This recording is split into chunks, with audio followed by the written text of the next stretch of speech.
Assalamualaikum warahmatullahi wabarakatuh. Selamat berjumpa kembali dengan channel Miladi Alda, di mana selama ini channel Miladi Alda agak vakum dengan hal-hal yang berkaitan dengan perbuatan atau sebuah informasi tentang hal-hal gaib. Kali ini channel Miladi Alda akan kembali lagi untuk menyampaikan hal-hal di mana tentang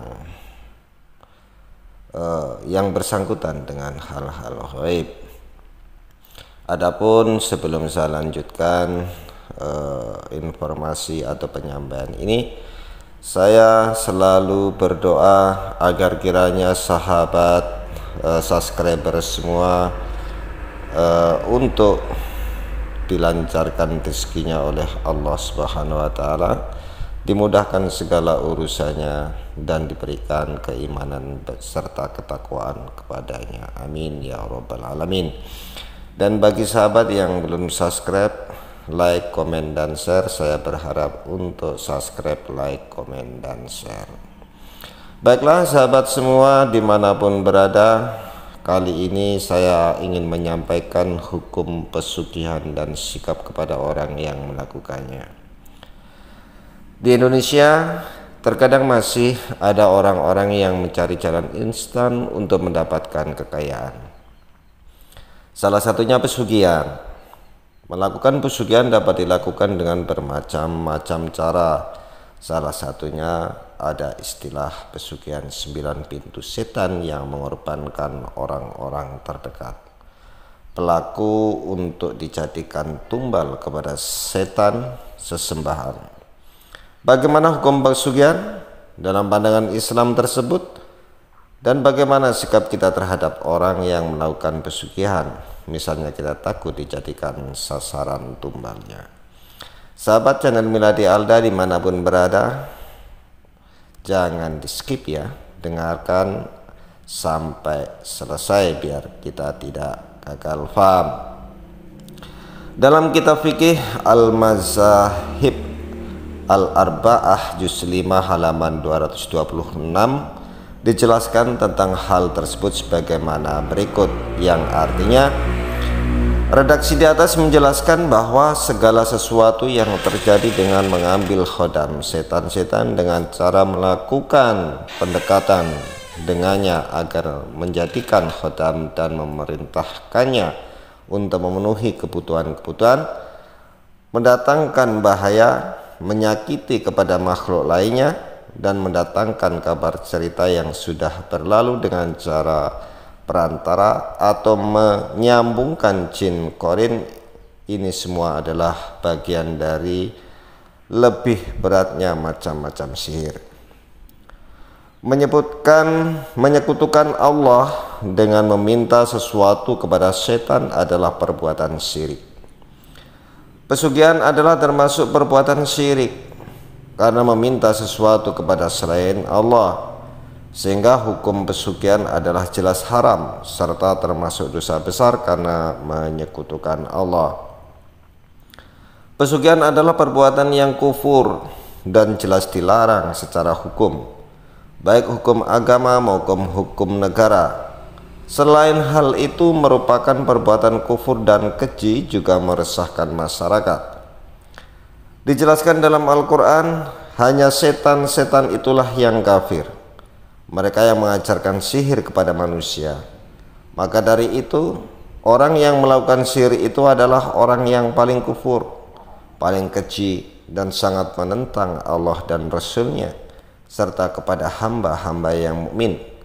Lebih dari itu juga dikatakan perbuatan yang paling kufur, keji, dan menentang. Sahabat channel Miladi Alda dimanapun berada, lalu bagaimana dengan seseorang yang mengetahui tetangga atau orang lain melakukan pesugihan dan takut dijadikan tumbal-tumbal? Apa yang harus dilakukan?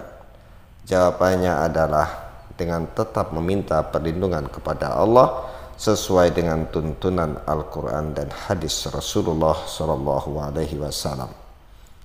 Pertama-tama yaitu kita harus memperkuat keimanan kepada Allah dengan menjalankan perintahnya. seperti memperbanyak ibadah sholat, membaca Al-Quran dan lainnya. Oleh karena itu, orang beriman itu akan terlindungi dari tipu daya setan sesuai yang dijelaskan dalam surat An-Nahl ayat 98-99 yang artinya, apabila kamu membaca Al-Quran, hendaklah kamu meminta perlindungan kepada Allah dari setan yang terkutuk. Sesungguhnya setan itu tidak ada kekuasaannya atau setan atas orang yang beriman dan berserah diri kepada Allah. Selain itu, dalam hadis riwayat Imam Tirmizi dijelaskan tentang anjuran kita untuk selalu menjaga ketentuan-ketentuan Allah. Hadis itu berbunyi sebagai berikut yang artinya, hadis ini menjelaskan bahwa suatu hari Rasulullah menyampaikan dan mengajarkan kepada lelaki tentang kalimat anjuran untuk selalu menjaga ketentuan atau aturan Allah. Panjatkan kepadanya dan meminta pertolongan. Yang kedua, memperbanyak doa wirid, membaca surat Al-Fatihah, Al-Ikhlas, Al-Falaq, An-Nas dan ayat kursi setelah selesai sholat dan ketika akan tidur diusapkan ke wajah. Dalam riwayat Imam Ali, beliau mendengar bahwa Rasulullah menyampaikan di atas mimbar, barang siapa membaca ayat kursi pada setiap selesai sholat, maka Allah akan memberikan keamanan pada dirinya, para tetangganya, dan rumah-rumah sekitarnya. Yang ketiga, memberikan nasihat kepada pelaku yang dipimpin oleh tokoh atau pemuka agama setempat yang dihormati dan juga keamanan, untuk menasihati tentang bahaya atau larangan tindakan tersebut. Selain itu, juga melakukan penyadaran pada masyarakat agar tidak meniru tindakan untuk memperkuat akidah dan ibadah. Semoga kita termasuk orang-orang yang dijauhkan dari perbuatan syirik dan kufur, dan juga dijauhkan dari mara bahaya godaan syaitan. Wallahu a'lam bishawab. Sahabat channel Miladi Alda dimanapun berada, demikianlah sebuah uraian atau penyampaian dari saya dari channel Miladi Alda. Semoga ini bermanfaat untuk kita semua.